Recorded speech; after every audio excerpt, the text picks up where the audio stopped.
Hi, my name is Kevin Taylor. I promised that I was going to tell you the people behind the struggle of Nana Appiah Mensah. This is a special edition.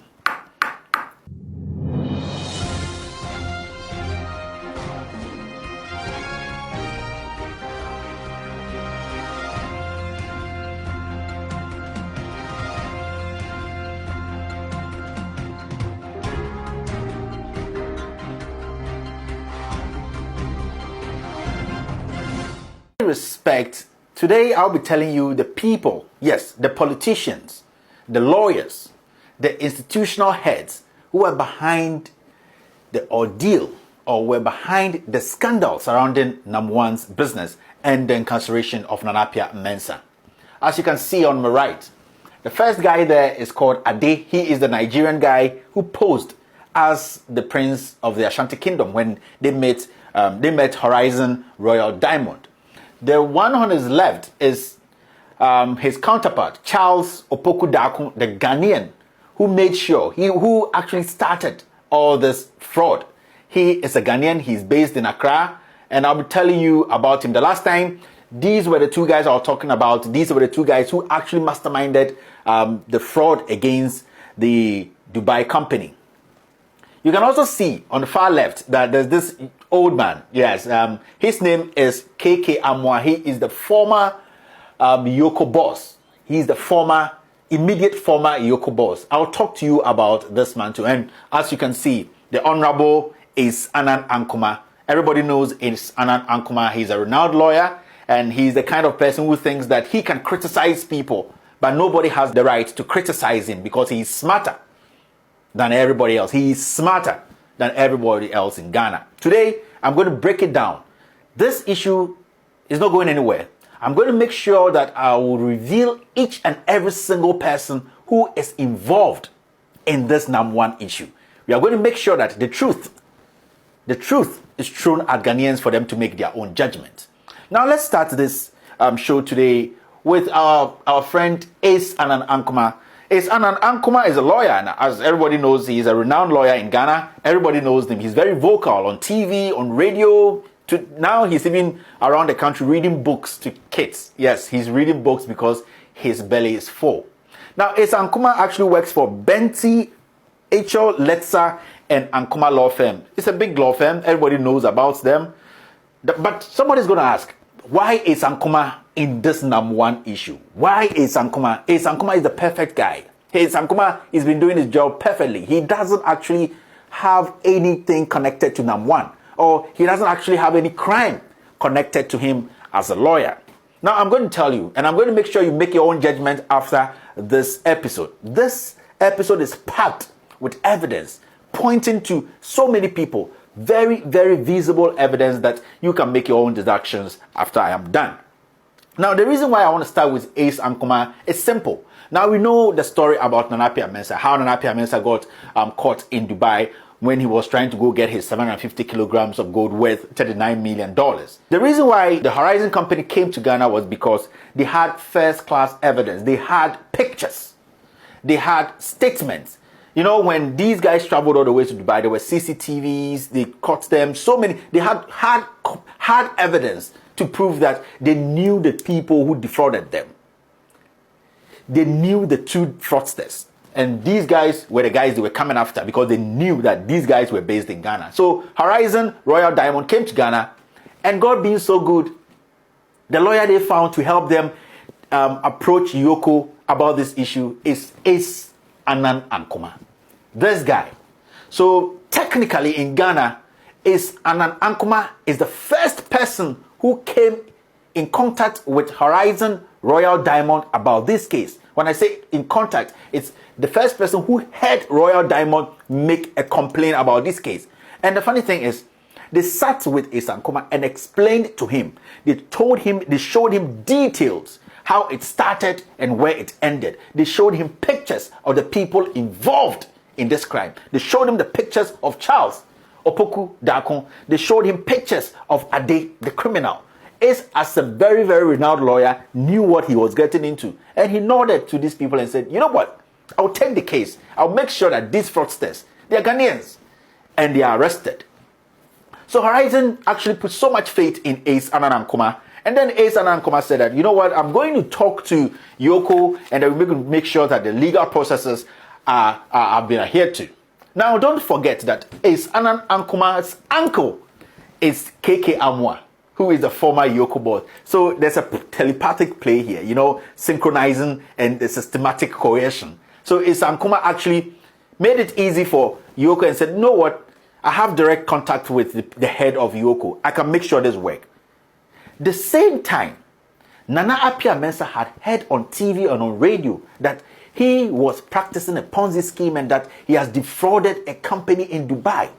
So Nana Appiah-Mensah actually contacted Horizon Royal and said that he needed Horizon Royal to write a disclaimer so that the world will know that he never defrauded them and that he has been working with them for 4 years. And Ace Annan-Ankomah had this information. He had the first class, straight up information. This evidence were with Ace Annan-Ankomah from the beginning, when Nam1 was struggling with the government of Ghana, was struggling with everybody in Ghana that he is not a money launderer. He has not defrauded anybody outside Ghana and his client Horizon Royal. Now the funny thing is, Ace Annan-Ankomah never makes a statement. So Ace Annan-Ankomah drags his feet. Yes, after he had a conversation with his uncle, KK Amwa, and other people in government who are more interested in this issue than even Nana Appiah-Mensah. I will tell you about these people. Ace Annan-Ankomah drags the issue. He makes it a back and forth issue, and Horizon loses interest. Now Horizon goes back. Yes, Horizon goes back to Dubai to meet Nana Appiah-Mensah because they had only one plan now. Ghanaians are playing them. They went all the way to Ghana to contact Yoko, which is the right company that directed them to Nam1 in the first place, and also directed them to Just Gold, which is being owned by Ade, who posed as the prince of the Ashanti Kingdom. But Yoko is doing nothing. So now they had no option than to take the best option, and the best option was to make sure that when Nana Appiah-Mensah comes to Dubai or goes to Dubai for his 750 kilograms gold worth 39 million, they are going to arrest Nana Appiah-Mensah and make sure that Nana Appiah-Mensah is kept behind bars. So that is when the CEO of Horizon Royal inserted Nana Appiah-Mensah's name in his police statement in Dubai. So when Nana Appiah-Mensah was going to Dubai, there was already a plan. There was already a trap for Nana Appiah-Mensah. But we shouldn't forget that before Nana Appiah-Mensah left for Dubai, somebody came on his Twitter, Gabi Ochodako, made that statement that Nana Appiah-Mensah has escaped and that he has jumped bail, and that Nana Appiah-Mensah should be seen as a criminal and that Interpol alert should be placed on him. Don't also forget that the Statesman's newspaper is the first newspaper to publish that Nana Appiah-Mensah has defrauded Horizon Royal Diamond. So you see the connection. Ace Annan-Ankomah was directly in contact with Gabi Ochodako to make sure that Nana Appiah-Mensah was discredited and tagged as a criminal. But someone is going to ask, why did they do that? I'm going to tell you the connections in this government and the connections where we are not getting it right. The connection is simple. This picture started floating on social media and everybody after Kwesi Nyantakyi's scandal. Now, the government tried everything possible to make sure that they disassociated Nana Appiah-Mensah from the president, to make sure the president was exonerated. That is the current way now. The president was exonerated from any crime. The president was seen as cleaner than Nana Appiah-Mensah. So the best thing to do was to take Nana Appiah-Mensah out of the picture and then paint Nana Appiah-Mensah black. Interest of Gabi Ochodako and the interest of Ace Annan-Ankomah and the interest of Ace Annan-Ankomah's uncle, who is the former boss who was overseeing this case, that was their motive. Ace Annan-Ankomah was on TV. He was on radio. He granted interviews. He made sure to paint Nana Appiah-Mensah black for Ghanaians to think that this boy was actually practicing a Ponzi scheme, and that if he goes to Dubai and that the people in Dubai says he has defrauded them, that is not far from the evidence. That is not far from that. A money launderer, a fraudster can also put together a Ponzi scheme. So Nana Appiah-Mensah, a perfect picture, a perfect mosaic, a perfect picture was painted for Nana Appiah-Mensah, and he fit perfectly in the character Ace Annan-Ankomah and his cronies wanted him to fit. So basically, Nam1 was locked up, And then Statesman came out, Gabriel Chodako gave clues, and it happened and it worked out perfectly. Now, we shouldn't forget that Horizon Royal came to Ghana and they met Ace Ankomah not to just have a normal discussion. They met Ace Ankomah because they wanted to retrieve their $51 million, which Ade and Charles defrauded or took from them. $10 million out of the $51 million dropped in that account at Fidelity Branch at ANC Mall. Now, this is what happened. When that money dropped, the FIC of Yoko, the Financial Intelligence Center of Yoko, blocked the money because they didn't know where the money was coming from and which business transaction that money was actually going to be used for. So they called the person who was going to receive the money. And God being so good, the person who was going to receive the money was Charles Opoku Dakum, the second fraudster, the man who masterminded this 51 million fraud. Opoku Dakum comes to FIC, and you have to know that FIC is one of the most sensitive departments at Yoko. Opoku Dakum has friends all over that place because that guy has been called or he has been pointed out in several serious scandals, from cocaine to whatever. That guy named, so Yoko is his normal working place. He goes there every day. He knows everybody there. Now they call him and be like, you know what? Come to the office. He goes to the office. He meets KK Amwa, the former Yoko boss. And they're like, you know, we can't. Yes, we can't actually give you that money because the rules and the laws of the land says that you have to prove more than beyond reasonable doubt to get access to this $10 million, even though you state that you are an estate agent. Now, this is what happens. Yoko says that, you know what? You have to go to court and prove to court that you deserve this money and that you have a business or a client who is purchasing houses. That's the excuse or the reason Charles gave to Yoko is that the person who sent him the $10 million is his client or a customer, if you want us to put it that way, and that he's purchasing 4 houses from him in East Legon. And those 4 houses, each of them cost $2.5 million. So in total, they're all $10 million. So Yoko said, no problem. Now go to court. Yes, they know. They've been doing this for years. Yoko, they have been doing this for years. Go to court and go take clearance that everything you said here is the right way. Yoko now tells Charles that they have a lawyer for him. Yoko gives Charles a lawyer to go to court, to go fight for him so that he could get his 10 million. Yoko gave Charles a lawyer. And the lawyer's name is Lawyer Augustine Obo. That guy used to be the former chief state attorney. So that guy, he knows the law. He has been at the courthouses. That is how weak our judicial system is. This guy works with the judges. He knows what to say to get that thing done. And Yoko has been working with this lawyer. And they know it's a cartel. It's a chain of command. Now, Augustine Abo takes over the case. God being so good, as I always say, he wins. And the court says that go and take the $10 million. So Charles comes and then he goes with the document and like, hey, the court says I'm the right person to take the $10 million. So he takes over the money. He takes the $10 million. But don't forget that from what we know, $600,000 of that money was shared at Yoko. There are names here, yes, and I'm going to mention those names. I want people to come out and deny, because when you have the fact, you wait for people to fall in the trap and you tell them. The same as Ace Ananankuma, this guy, he had the party, the president, the vice president, the finance minister, they were all at the party. Yes, Gabi Ochirako, everybody, it's a normal lawyer, but why? There's a connection.